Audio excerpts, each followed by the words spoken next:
Did you know that the current financial year 2022-2023 resource envelope is 48.1 trillion, which comprises of both domestic and external resources.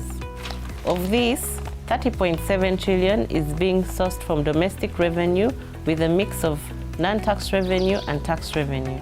Of the 30.7 trillion, 15 trillion, which is 33%, will be allocated to debt servicing. The national budget will be funded from a combination of borrowing and revenue mobilization. As at the end of June 2022, Uganda's public debt stood at 78.8 trillion.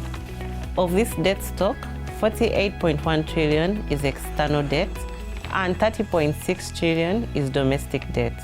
We commend government's efforts in developing a domestic revenue mobilization strategy in an effort to raise more sustainable resources. Taxes collected have not been sufficient enough to fund key sectors such as health, education, and this has increased Uganda's public debt. This has therefore put a lot of pressure on government in form of servicing debt and interest payments, which has affected the resources available for the national budget. Tax leakages, illicit financial flows, generous tax incentives, and a large informal sector translate into a lower tax to GDP ratio. Low tax collections amidst increasing government expenditure result into fiscal deficit, which in return has increased the country's appetite to borrow. The prioritization of servicing Uganda's debt has therefore strained allocation to social service programs.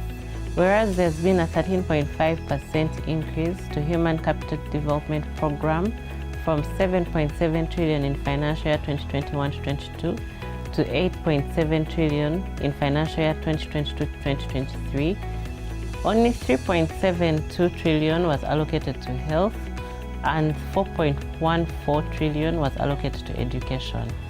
Agro-industrialization is a major program under the National Development Plan 3, which aims at increasing household incomes. However, the program received a decrease in allocation by 13% from the financial year 2021 to 2022 at 1.6 trillion to 1.4 trillion in financial year 2022 to 2023. We therefore call upon government to reduce on the high public expenditure in order not to worsen our debt burden, which is a result of poor management and utilization of borrowed funds, a situation which has been worsened by the COVID-19 pandemic and other global financial crises.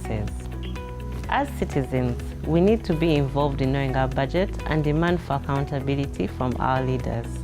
This message is brought to you by Penninah Uganda with support from Diakonia.